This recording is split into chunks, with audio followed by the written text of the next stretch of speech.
Hello दोस्तों। तो आज हम लोग पढ़ने वाले हैं टेंस का प्रेजेंट और प्रेजेंट का कंटिन्यूअस टेंस। तो इससे पहले हम लोगों ने प्रेजेंट इंडेफिनिट टेंस को कवर कर लिया था। और अगर आपको प्रेजेंट इंडेफिनिट टेंस में कोई भी इशू है, कोई भी डाउट है, तो आप पिछले वीडियो में जाके देख सकते हैं। आज हम लोग प्रेजेंट करते स्टार्ट प्रेजेंट कंटिन्यूअस टेंस। तो आइए शुरू करते हैं। तो दोस्तों, मेरा नाम है दीपू, आपका इंग्लिश गाइडर। इंग्लिश में ग्रामर में हम लोगों का चल रहा है टेंस टॉपिक। उसमें आज पढ़ने वाले हम लोग प्रेजेंट कंटिन्यूअस टेंस। तो सबसे पहले हम लोग देखेंगे कि कंटिन्यूअस टेंस की पहचान। पहचान मतलब कि जो भी वाक्य हमें दिए जाते हैं, अगर कन्वर्ट करने के लिए आते हैं, तो सबसे पहला हमारा काम होता है इनको पहचानना होता है। क्या करना होता है? इनको पहचानना होता है कि जो हमारा ये वाक्य है वो किस टेंस का है। ठीक है, तो आइए देखते हैं पहचान। यहाँ लिखा है कि जिन वाक्यों के अंत में रहा है, रही है, रहे हैं आदि शब्द आते हैं, तो उन वाक्यों को प्रेजेंट कंटीन्यूअस टेंस कहते हैं। ठीक है, तो सबसे पहली बात तो आप ये देख लो कि जहां पे भी रहा वर्ड लगा होगा, क्या लगा होगा लास्ट में? रहा। और ये किसी भी सेंटेंस का हो तो वो उसको कंटीन्यूअस टेंस कहते हैं। ठीक है, अब यहाँ पे रहा है लगा है, तो आपका प्रेजेंट का कंटीन्यूअस टेंस हो गया। तो इस तरह से हम लोग ये पहचान लेते हैं। ठीक, जैसे एग्जाम्पल लेते हैं, राम खाना खा रहा है। ठीक है, ये मान लो एक वाक्य है, राम खाना खा रहा है, ये मान लो एक वाक्य है। तो इसमें देखो अंत में क्या लिखा है? रहा है। ठीक है, तो रहा है अंत में लिखा है, तो इससे हम समझ सकते हैं कि जो हमारा ये वाक्य है, टेंस है, ये प्रेजेंट के कंटिन्यूअस टेंस का वाक्य है। ठीक है, ये तो होगी बात हमारे टेंस को पहचानने की। अब बात करते हैं कि इसको इंग्लिश में कन्वर्ट कैसे करते हैं। तो इसके लिए कुछ नियम होते हैं। पहला नियम हमारा क्या है कि प्रेजेंट कंटिन्यूअस की जो सहायक क्रिया है, ठीक है, इंग्लिश में बोलते हैं सहायक क्रिया को हेल्पिंग वर्ब। क्या बोलते हैं? Helping verb. ठीक है, हेल्पिंग वर्ब सहायक क्रिया। तो प्रेजेंट कंटिन्यूअस टेंस में सहायक क्रिया इज, आर और एम का प्रयोग करते हैं। Is are am, is are am. ठीक है, इज आर एम मतलब कैसे? यदि आपका सब्जेक्ट, यदि आपका सब्जेक्ट और हिंदी में कहें तो कर्ता एक वचन का है, सिंगुलर है, तो हम इज का प्रयोग करेंगे। ठीक है, और यदि आपका कर्ता या सब्जेक्ट प्लूरल है, बहुवचन है, तो इसके साथ हम आर का प्रयोग करते हैं। ठीक है, और एक कर्ता हमारा होता है, सब्जेक्ट होता है आई। क्या होता है? आई। आई के साथ एम का प्रयोग करते हैं। बस इतना याद रखना है आपको कि सिंगुलर के साथ इज, प्लूरल सब्जेक्ट के साथ आर, आई के साथ एम का यूज करते हैं। बस इतना याद रखना है। और छोटा सा निर्देश क्या दिया है यहाँ पे, जो हमारी मुख्य क्रिया है, मुख्य क्रिया मीन्स मेन वर्ब। ठीक है, मेन वर्ब।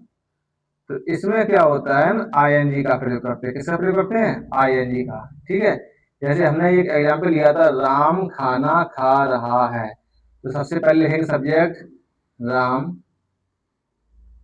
ठीक है, फिर हम इसमें देखेंगे कि हम एजारम का पार करेंगे यूज।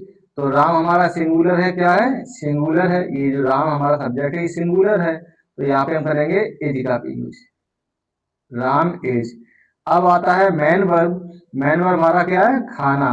स्पेलिंग क्या होती है खाना की? ईट, ईट।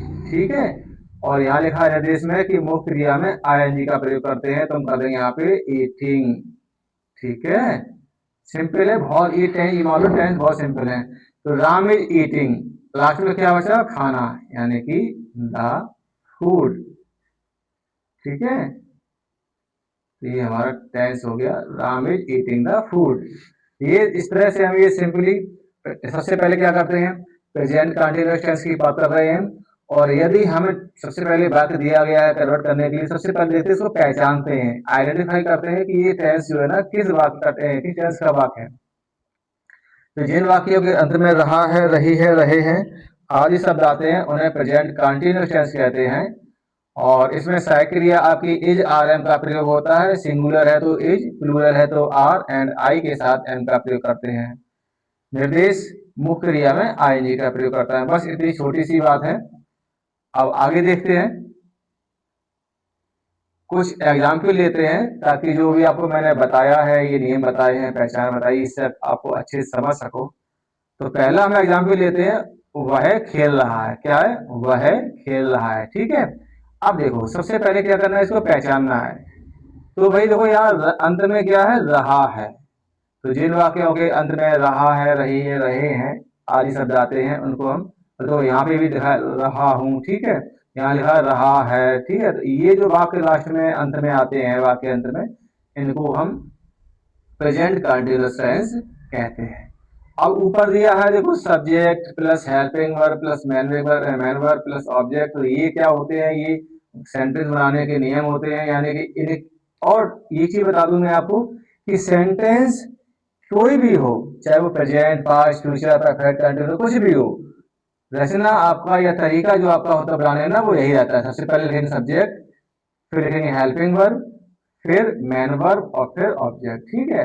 अब देखो वह खेल रहा है, तो सबसे पहले क्या लिखेंगे? सब्जेक्ट। सब्जेक्ट में क्या है? वह। क्या है? वह। तो क्या हो जाएगा? ही। ठीक है। फिर आती है हेल्पिंग वर्ब। अब ही हमारा सिंगुलर है तो सिंगुलर के साथ आता है इज, ही इज। ठीक है। फिर आती है मैन वर्ब। तो मैन वर्ब क्या है? खेलना। क्या है? खेलना। खेलना की स्पेलिंग क्या होती है? प्ले। ठीक है। प्ले। और साथ में ये भी बताया गया था कि मुख्य क्रिया में मैन वर्ब में आईएनजी का यूज करते हैं, तो प्ले के साथ जोड़ देंगे यहाँ पर हम आईएनजी। ठीक है। ए, तो ये हमारा हो गया ही इज प्लेइंग, ये हमारा बन गया। अगला सेंटेंस देखते हैं। यह लिखा है मैं खेल रहा हूं, तो इसमें सब्जेक्ट क्या है? आई। और ये बताया था मैंने पीछे स्लाइड में कि आई के साथ हेल्पिंग वर्ब क्या आती है? एम। क्या आती है? एम। I am. और खेल, खेल रहा हूं, खेलना किस पे? वही प्ले। और प्ले के साथ मैन वर्ब के साथ आईएनजी का यूज करते हैं। ठीक है। अगला अगला देखते हैं।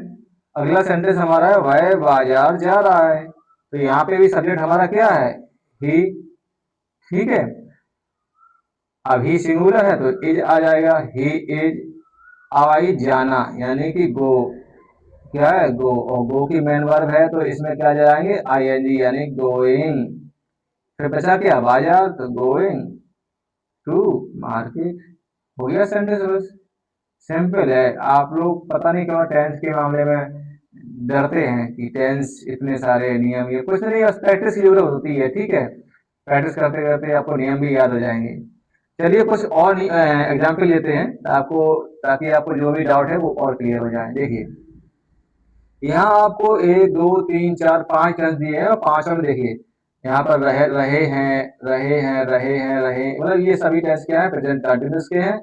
और प्रेजेंट कंटिन्यूअस में कुछ निगेटिव है, इंटरोगेटिव है, अफर्मेटिव, सभी टेंस दिए हैं यहाँ पे। ठीक है। तो एग्जाम्पल ये है, देखते हैं। आइए एक एक करके सबको।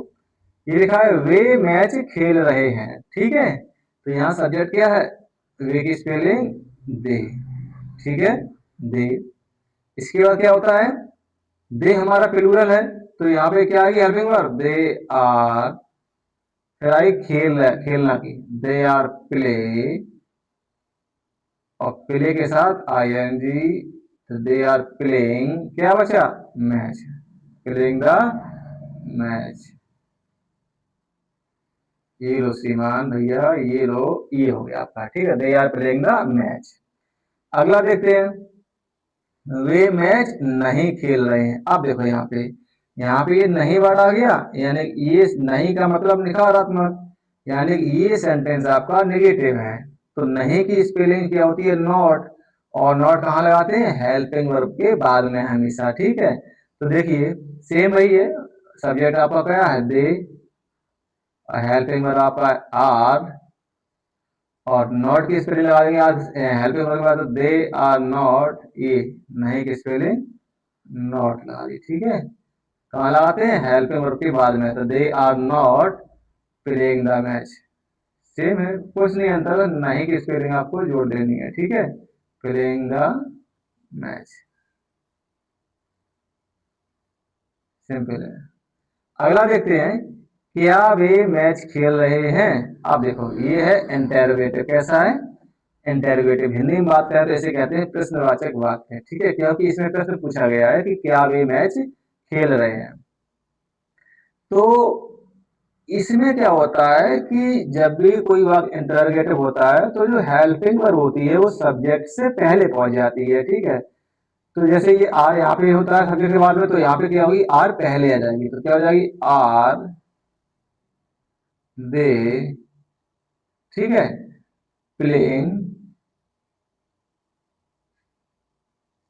The match.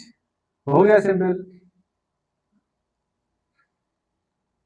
ये आपकी जो हेल्पिंग वर्ब है ये सब्जेक्ट से पहले आ गई, हो गया क्वेश्चन मार्क, बस इतना ही होता है, ठीक है। हेल्पिंग वर्ब पहले ले जाओ, क्वेश्चन इंटरोगेटिव आगे बन जाता है। अगला देख लेते हैं। अब देखो यहाँ पे क्या है कि ये इंटरोगेटिव भी है, क्या लगा है, ठीक है, और यहाँ पे नहीं भी लगा है, ठीक है। तो जब भी नई टेंस बनाते हैं तो क्या करते हैं, सब्जेक्ट, फिर हेल्पिंग वर्ब, फिर नॉट लगाते हैं। अब यहाँ इंटरोगेटिव भी हो गया तो हेल्पिंग वर्ब हमारी आगे पहुंच जाएगी। देखो क्या हो जाएगा, हेल्पिंग वर्ब आगे लिख देते हैं क्योंकि इंटरोगेटिव है, आर, फिर सब्जेक्ट, दे, ठीक है, और फिर नहीं की स्पेलिंग, क्योंकि अगर आर पीछे होती तो नॉट यहाँ आता, तो आर तो आगे पहुंच गई, नॉट हमारा वही बना रहा। आर दे नॉट प्लेइंग, क्या हो गया, are they not playing the match.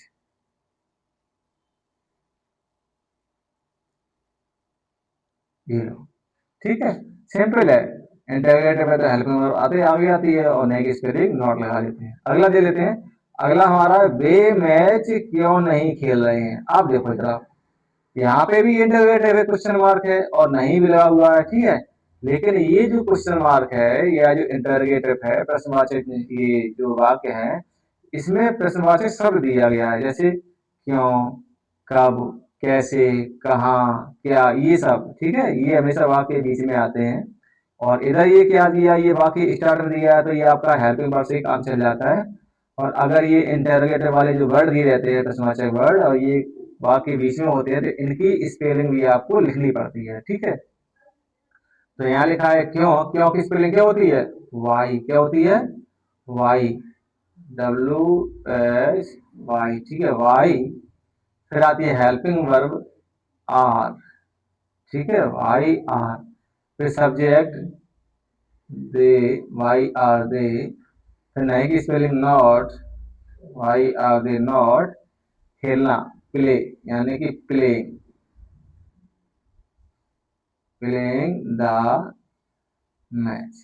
बस हो गया सिंपल, कुछ नहीं करना है, सिंपल से वही है, बस आप ये क्वेश्चन मार्क, ये क्वेश्चन वर्ड आते हैं इनको सबसे स्टार्टिंग में जोड़ देते हैं, सिंपल है। और ये क्यों लिखा है, वेयर होता, वेयर की स्पेलिंग लिखते, हु होता, ठीक है, कहाँ होता, कैसे होता, हाउ होता, तो इनका वर्ड का जो स्पेलिंग है मेरे सबसे पहले आते हैं, फिर हेल्पिंग वर्ब, फिर सब्जेक्ट, फिर नॉट, अगर नहीं वाला वर्ड है तो, ठीक है। तो इस तरह से ये कुछ एग्जाम्पल थे।